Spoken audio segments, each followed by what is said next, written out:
جا، لیکن جب انسان کو پیدا کرنا ہوا اللہ رب العزت نے حضرت اسماعیل علیہ السلام کو زمین پر بھیجا کہ جاؤ زمین سے ایک مشت خاک لے آؤ، اور وہ خاک لے کر کے بارگاہ الہیہ میں حاضر ہوئے۔ اللہ اکبر کبیرہ، اس خاک اور مٹی کو گونتھا گیا، اس پر غم کی بارش کی گئی، رحمت کی بارش کی گئی، خوشی کی بارش کی گئی۔ اس کے بعد اللہ رب العزت نے اپنے دست قدرت سے انسان کا مجسمہ بنایا، اس نے روح آسمان کو پیدا کرنا ہوا خون سے پیدا کیا، زمین کو پیدا کرنا ہوا خون سے،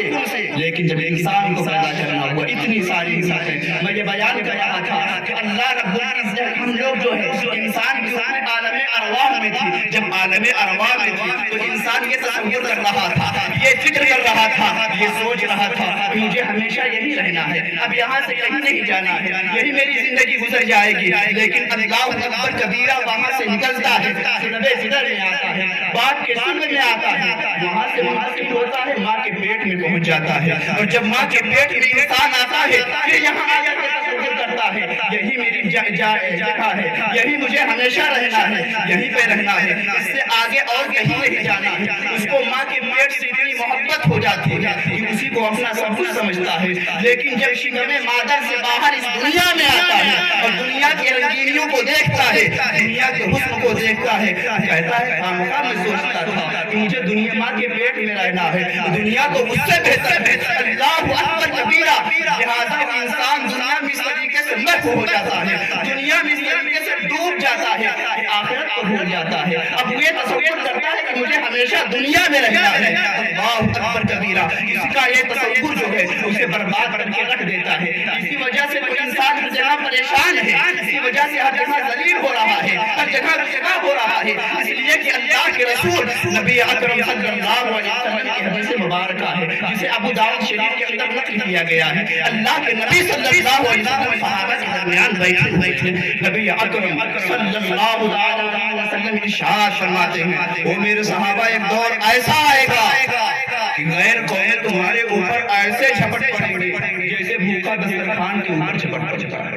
صحابہ نے عرض کیا یا رسول اللہ کیا اس وقت ہم کم ہوں گے، ہماری تعداد مختصر ہوگی، ہم مختصر لوگ ہوں گے؟ اللہ کے رسول نے فرمایا نہیں بلکہ تمہاری تعداد بہت زیادہ ہوگی، لیکن اللہ رب العزت تمہارے دل میں وہن ڈالے۔ صحابہ نے پوچھا یا رسول اللہ یہ وہن کیا ہے؟ اللہ کے نبی صلی اللہ علیہ وسلم نے فرمایا حب الدنیا و ذراتها، یہ دنیا کی محبت ہے اور موت سے نفرت ہے، تمہارے دل کے اندر دنیا کی محبت پیدا ہو جائے گی اور موت کو تم ناپسند کرو گے، اسی بنیاد پر ہر جگہ ذلیل ہوگی، ہر جگہ رسوا ہوگے۔ یہی تو ہے کہ ہم دنیا سے محبت کر بیٹھے، آخرت کو ہم نے بھلا دیا، اس لیے تو ہر جگہ ہم رسوا ہو رہے ہیں، ہم ذلیل ہو رہے ہیں، ہمیں مارا جا رہا ہے، ہمیں کاٹا جا رہا ہے، ظالم حکمراں ہمارے اوپر مسلط کیے جا رہے ہیں، ہمارے ہاتھوں میں اللہ رب العزت ارشاد فرماتا ہے ان اللہ لا یغیر ما بقوم حتى یغیروا ما بانفسہم، اللہ رب العزت کسی قوم پر اس وقت تک ظالم بادشاہ مسلط نہیں کرتا جب تک کہ وہ قوم کو ایسے ہم نے اسباب پیدا کیے یہ آج ہمارے اوپر جو ہے ظالم حکمراں مسلط کیے جا رہے ہیں۔ اے انسان، آج تم دنیا کو جو سب کچھ سمجھ رہے ہو، جب قبر میں جاؤ گے تو قبر کو اس سے اچھا پاؤ گے اور تب سوچو گے خام دنیا کو سب کچھ سمجھ رہا تھا، قبر تو اس سے بہتر ہے۔ قبر کیا ہے؟ اللہ کے رسول صلی اللہ علیہ وسلم ارشاد فرماتے ہیں روضۃ من ریاض الجنہ، یہ جنت کے باغوں میں سے ایک باغ اللہ رب العزت قرآن مقدس کے اندر ارشاد فرماتا ہے یعظم شعائر اللہ فانها تمحو القلوب، اللہ کی نشانیوں کی تعظیم کرو اس لیے یہ دلوں کی پرہیزگاری، دلوں کا تقویٰ۔ قبر یہ اللہ کی نشانیاں ہیں، آپ اگر پوچھیں کہ اللہ کی نشانی کیسے ہے، اللہ رب العزت نے قرآن مقدس کے اندر ارشاد فرمایا ان الصفا والمروہ من شعائر اللہ، یہ بے شک صفا اور مروہ یہ دونوں پہاڑیاں اللہ کی نشانیوں میں سے ہیں۔ اللہ اکبر کبیرہ، یہ صفا اور مروہ کی پہاڑی یہ پتھر اللہ کی نشانی کیسے ہوئی؟ اس کی وجہ یہ کہ حضرت حاجرہ سلام اللہ علیہا نے اپنے قدم ناز سے اس پتھر کو روک دیا تھا، اس پتھر کے اوپر، اس پہاڑ کے اوپر حضرت حاجرہ سلام اللہ علیہا کا قدم ناز پڑا تو اللہ کی نشانی ہو گئی۔ تو وہ قبر کیوں نہ اللہ کی نشانی ہو جس قبر کے اندر نبی اللہ کا قدم مبارکہ پڑا، سبحان اللہ سبحان اللہ میں جاتا ہے، نبی آدم کی تشریف آوری ہے، مومن کی قبر میں آتا تشریف لاتی ہے۔ نعرہ تکبیر، نعرہ رسالت،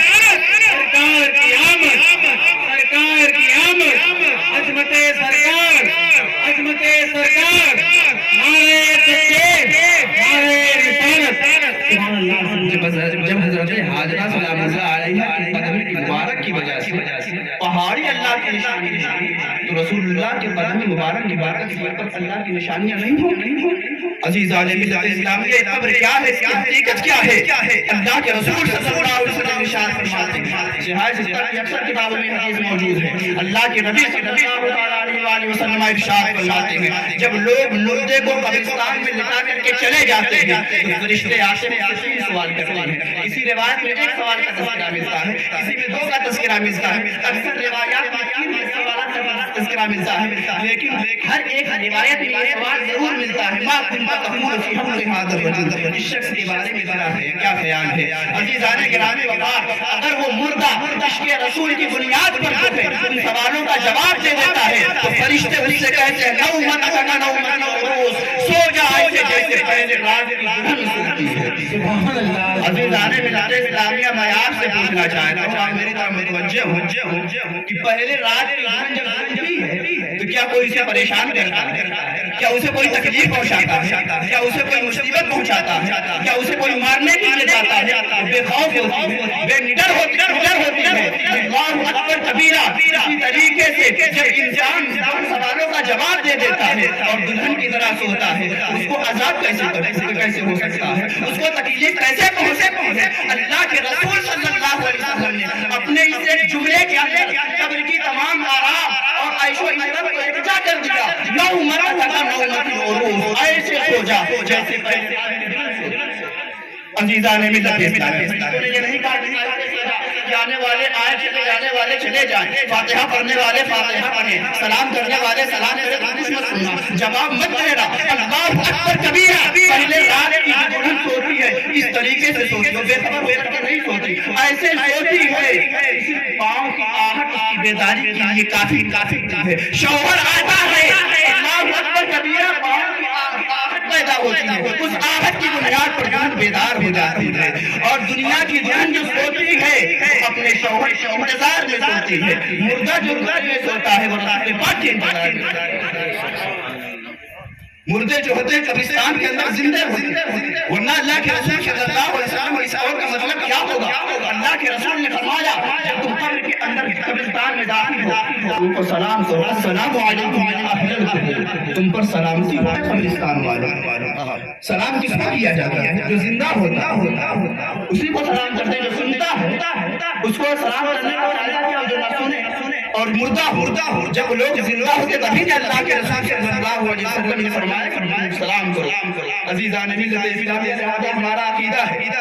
کہ ہر مومن زندہ، حتیٰ کہ کافر بھی زندہ ہوتا ہے، اس لیے اللہ کے رسول صلی اللہ علیہ وسلم نے ارشاد فرمایا کافر کو قیامت تک تکلیف دی جائے گی۔ تکلیف کس پر دی جائے گی؟ جو مردہ ہوتا اس کو کیا حساب، جو زندہ ہوتا ہے اس کو تکلیف پہنچائی جائے۔ عزیزان ملت اسلامیہ لہذا جب عام مومنین زندہ ہے تو رسول پاک کیوں مردہ ہو سکتا ہے؟ رسول پاک یقیناً زندہ ہے، یہی ہمارا عقیدہ ہے۔ سیدی سرکار اعلیٰ حضرت کہتے ہیں تو زندہ ہے واللہ، تو زندہ ہے واللہ، میری چشم عالم سبحان اللہ سبحان اللہ سبحان اللہ۔ کے رسول صلی اللہ علیہ وسلم اس قول میں ذرا آپ غور کریں، السلام علیکم یا اہل القبور۔ اللہ کے رسول نے فرمایا قبرستان میں جاؤ قبر والوں کو یا اہل القبور یا کر کے سلام کرو۔ جب قبرستان کے مردوں کو ہم یا کر کے سلام کہہ سکتے ہیں تو مدینے میں نبی پاک صلی اللہ علیہ وسلم کو یا نبی سلام کر کے سلام کرنا سبحان اللہ۔ آخر کیا اعتراض کیا جاتا ہے؟ یہ عشق کی کمی ہے۔ اللہ اکبر کبیرہ۔ موت ایک موت جو ہے مومن کے لیے تحفہ ہے، قبر آرام کی جگہ ہے، لیکن جو یہ بیان کیا جاتا ہے موت کے بعد انسان کو بڑی تکلیف ہوتی ہے، قبر مردے کو دباتی ہے، یہ ساری چیزیں بھی حق ہے، یہ تو اعمال پر ڈیپینڈ کرتا ہے، جس کا اعمال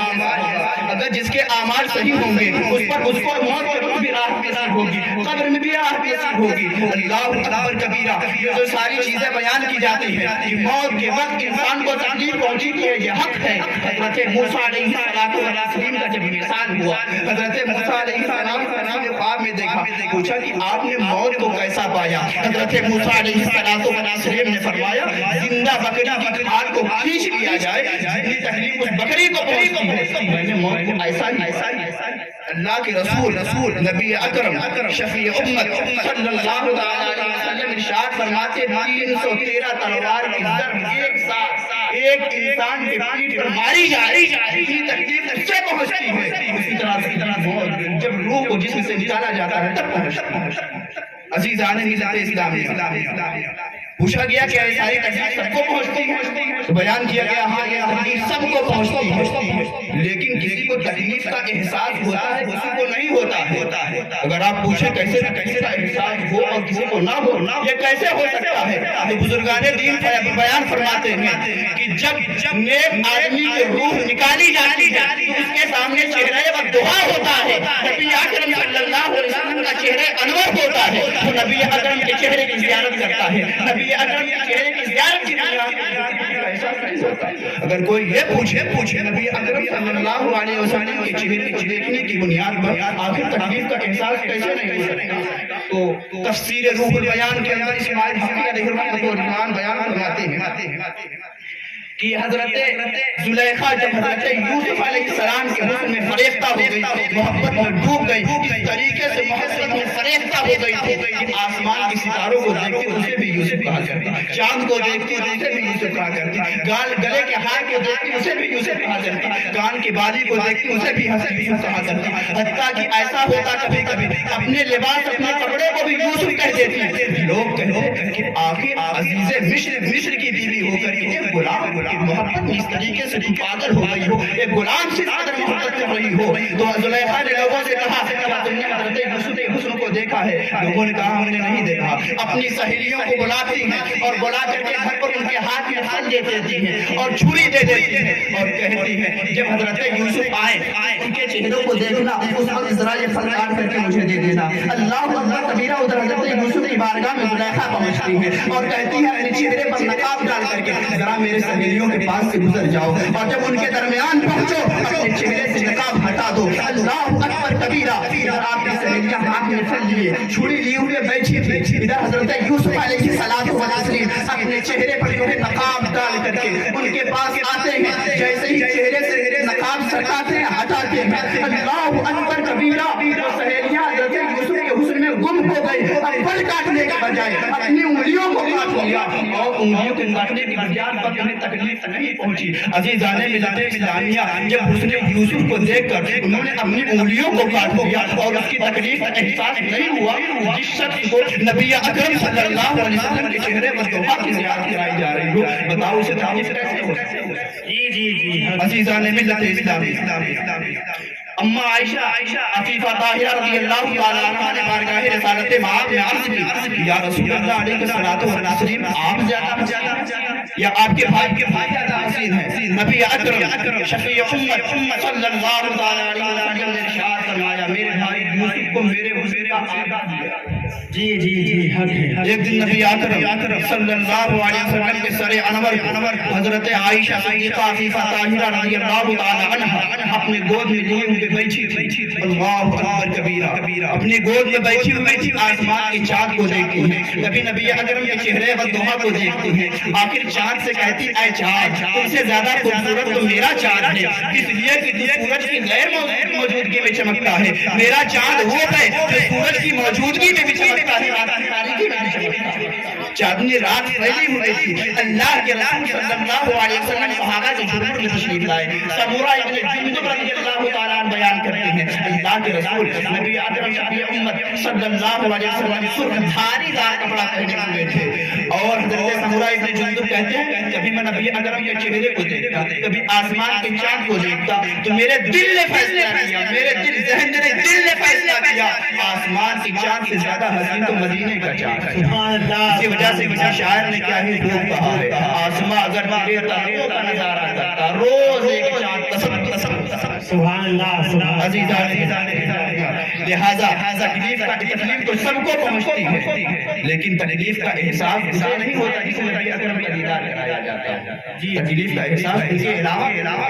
اس کو آخر کیسے دیدار کرایا جائے گا؟ جب اپنے بھائی جیسا کہتا اپنے جیسا کہتا اس کو دیدار کیسے کرایا جائے گا؟ دیدار جس کو کرایا جائے گا جو ان کو جو اپنا آقا سمجھتا، اپنا بابا سمجھتا ہو، اپنا ملجا عزیزان ملت اسلامیہ، لہذا موت کا آنا حق ہے، اللہ اللہ رب العزت جو یہ ہمیں زندگی عطا کی ہے، دنیاوی زندگی یہ اس لیے عطا کی ہے تاکہ ہم اس میں آخرت کو بہتر بنانے کے لیے اللہ رب العزت نے ہمیں جو ہے یہ دنیاوی زندگی مرحمت فرمائی ہے۔ کیمیائے سعادت کے اندر حضرت امام غزالی علیہ رحمت و رضوان نقل فرماتے ہیں کہ ہر انسان کے تین بھائی ہیں، ہر انسان کے تین بھائی میں ایک بھائی وہ ہے جو موت تک ساتھ دیتا ہے، دوسرا بھائی وہ ہے جو قبر تک ساتھ دیتا ہے، تیسرا وہ ہے جو قبر میں بھی ساتھ دے گا، حشر میں بھی ساتھ دے گا، جنت میں بھی ساتھ دے گا، جہنم میں جانا ہوگا تو وہاں بھی ساتھ دے گا۔ اللہ کے رسول کا یہ قول نقل کرتے ہیں، اللہ کے رسول صلی اللہ علیہ وسلم نے فرمایا کہ وہ بھائی جو موت تک ساتھ دیتا ہے وہ بھائی اس کی مال ہے، اس کی دولتیں ہیں، اس کی اونچی عمارتیں ہیں، اس کی کار ہے، اللہ اکبر، اس کا دولت کا انبار ہے، دولت کا ذخیرہ ہے، اس لیے کہ انسان کی روح جیسے ہی جسم سے جدا ہوتی ہے مال یہی رہ جاتا ہے، اس کا کوئی فائدہ نہیں پہنچتا، اس مال کا فائدہ پہنچتا ہے جو راہ خدا میں لٹا دیا گیا ہو، مسکینوں کو دے دیا گیا ہو، یتیموں میں لٹا دیا گیا ہو۔ لہذا اپنی دولتوں کا انبار لگانے کے بجائے اس دولت سے راہ خدا میں بھی لٹا دیا کرو، کہیں تعمیر اس میں دیا کرو، مدرسوں کی تعمیر ہو رہی ہے اس میں دیا کرو، کوئی یتیم راستے میں مل جائے اسے دے دو، کوئی بیوہ نظر آئے اسے دے دو۔ جب ان لوگوں کو تم اپنی دولتیں تقسیم کرو گے ان دولتوں کا فائدہ تمہیں دنیا میں بھی ہوگا، آخرت میں بھی ہوگا۔ اللہ رب العزت ارشاد فرماتا ہے من جاء بالحسنۃ فلہ عشر امثالها، میری راہ میں ایک لوگ اس کا 10 بنے۔ اگر آپ کو بظاہر دنیا میں اس کا فائدہ نظر نہ آئے تو قیامت میں حال رہے گا۔ اللہ رب العزت نے قیامت کو اسی لیے قائم بھی کیا ہے وہاں پر انہیں بدلہ دیا جائے، انما توفون اجورکم یوم القیامہ، اللہ رب العزت تمہارے اعمال کا بدلہ قیامت پورا دے گا۔ اللہ رب العزت نے قیامت کو برپا اسی لیے کیا ہے تاکہ تمہارے اعمال کا بدلہ دے دیا جائے۔ لہٰذا خدا را کچھ تو قیامت کی تیاری کر، آخرت کے لیے کچھ زیادہ توشہ بھی تیار کر تاکہ وہ تمہیں قبر میں بھی کام آئے۔ رب ذوالجلال کی بارگاہ میں دعا ہے اللہ جل مجدہ الکریم ہمیں نیک عمل کی توفیق عطا فرمائے، آخرت کو بہتر بنانے کے لیے دنیا میں نیک عمل کرنے کی توفیق رفیق نصیب فرمائے۔ آخر دعوانا الحمدللہ۔